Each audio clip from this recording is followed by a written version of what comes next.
Hi and welcome to The Winning Factor.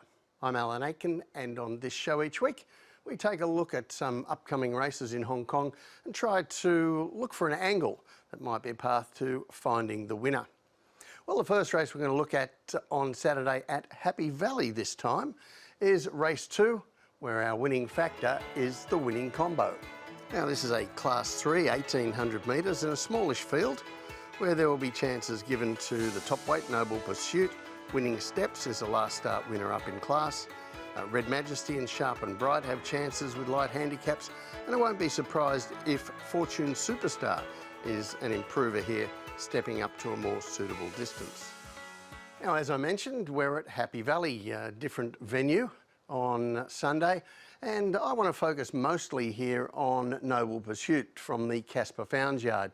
Casper, of course, wins more races than anyone else at Happy Valley, and Noble Pursuit himself, well, he's been a bit of a winner in a fairly light career so far with 4 wins from 11 starts, and he was a very good winner when he resumed for the new season.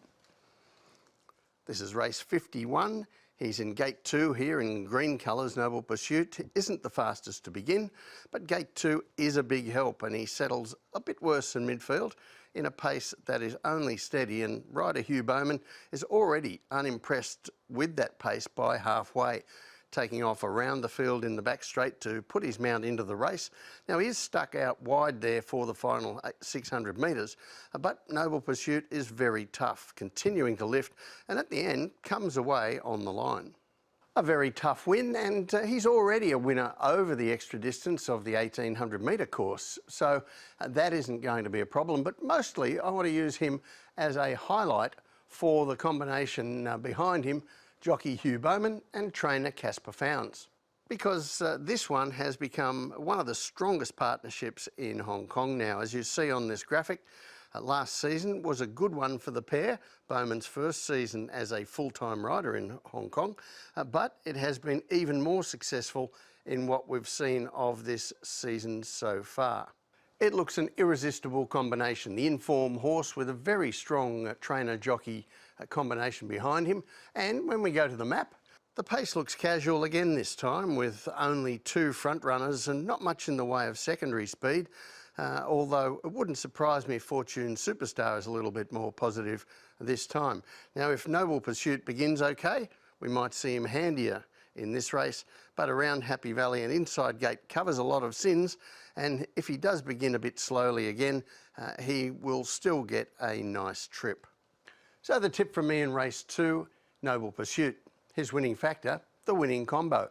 Now, I think he's a horse that many punters would land on as the form horse in the race anyway, but that powerful combination behind him of Bowman and Founds, I think that gives us an extra push in his direction.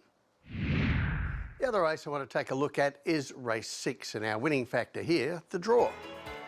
Now this is a Class 4, also over 1800 metres, and a typically open sort of a race. Now, I'm sure there'll be cases made for Volcanic Spark back into Class 4.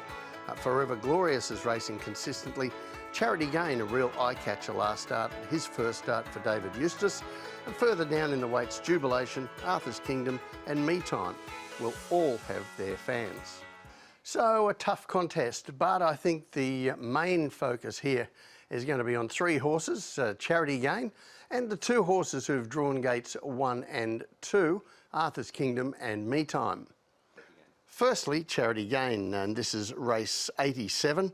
He's in gate 7 with purple colours, and Charity Gain doesn't show a lot of gate speed here and settles at the rear, but have a look at the heat map here. This really tells a story. It's a strongly run 1650 metre race throughout, and the leaders are going to pay a price for that later in the race. Charity Gain is still second last entering the straight, then has a few traffic issues behind horses who are weakening, but eventually gets through to a distant second behind the runaway winner. He should have finished a bit closer. Now, that was only the horse's second start, and he certainly has scope for improvement, but he was assisted there in that finish by the shape of the race. Let's move on to Arthur's Kingdom, who has had a very interesting Hong Kong career. Now, take you back, he arrived here as a Group 1 placed 2-year-old, formerly with Aidan O'Brien, and ran around as one of the favourites in an Irish derby. So he brought plenty of credentials to be a derby horse when he arrived in Hong Kong. But the next 3 years weren't filled with many happy moments, and he tumbled down the ratings to the point where only 5 months ago he was on the verge of compulsory retirement.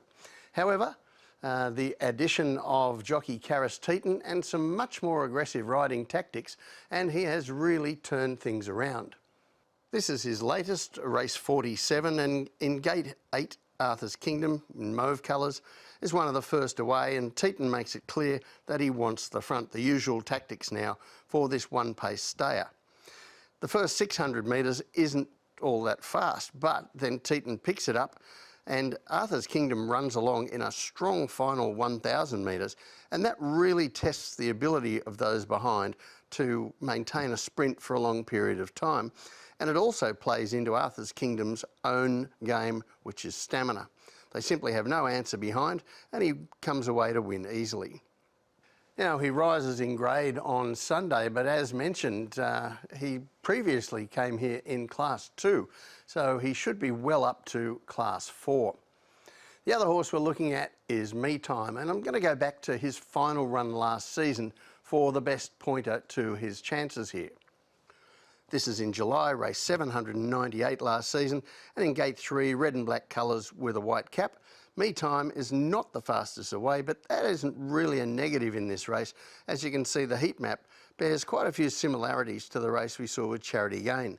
A strong pace in the early and middle stages that tires out the leaders. Me Time settles midfield, a couple of lengths astern of the eventual winner in the pink and white Joy of Spring, and they both run into the Quinella as the leaders tire over the final 400 metres. Now, first up for the new season, on the basis of that run, Me Time was sent out as favourite, but he didn't get quite the same assistance from the pace and was out-sprinted to finish 4th in the race behind Forever Glorious. Now, since that first up run, he's trialled well, he should be a lot fitter, and I think he might get a little bit better pace in Sunday's race. It's an interesting setup, not many looking for the lead here, but Arthur's Kingdom, Dragon Star and Forever Glorious all like to be in front. Now, Arthur's Kingdom, though, has gate 1, and that gives him an advantage over the other pair looking to get forward. I also think he'll be more committed to the front roll anyway. The other pair we're looking at, Me Time and Charity Gain, well, they're not going to be near the front, so they'll be needing things to be competitive up ahead to get into the race, the same way that we saw their races strongly run last time. I don't think they'll get exactly that, or slow. I think somewhere in between is going to be the tempo here. So one of the things I like to do on this show is offer you things that not only apply to the race that we're looking at in particular, but things that you can take away for the races that we aren't examining on this show. And since this is the only show we do throughout the season looking at a Happy Valley meeting, where 40% of the season's races are run, I thought it gave us a chance to look at the importance of draws. So first of all, of course, Happy Valley is a small, tight turning track where I guess it's obvious the barriers matter, but let's flesh that out with some facts. And you can see here the graph for percentage wins for barriers 1 to 12 going back to September 2014. Now, that's 3,000 races, so we get a very good sample, and what you can see is a smooth graph where there's a negative slope of wins from the inside to the outside draws. It's very neat and confirms, I guess, what pretty much everyone would think upon seeing Happy Valley for the first time. And I often talk on this show about how things like that, the obvious being true, doesn't really help us as far as finding a bet because it's generally priced in. But when you see this second graphic, you'll see that this isn't one of those occasions. This is that rarest of beasts, a widely anticipated trend that is still underpriced. From those 3,000 races, the market expected a dominant result of 415 winners for Gate 1, for example, but that still fell 27 wins short of what actually happened. So the tip from me in race 6 is Arthur's Kingdom. His winning factor, the draw. Now, this horse has been greatly rejuvenated in the last 5 months, and we can see a lot of good things coming into this race, including his form, the way they ride him now, and Karis Teeton's jockeyship. But we also can see from those stats that he's drawn in gate 1, and gate 1 around the valley is gold. Well, that's it from the Winning Factor this week. Good luck on Sunday. We'll see you next time.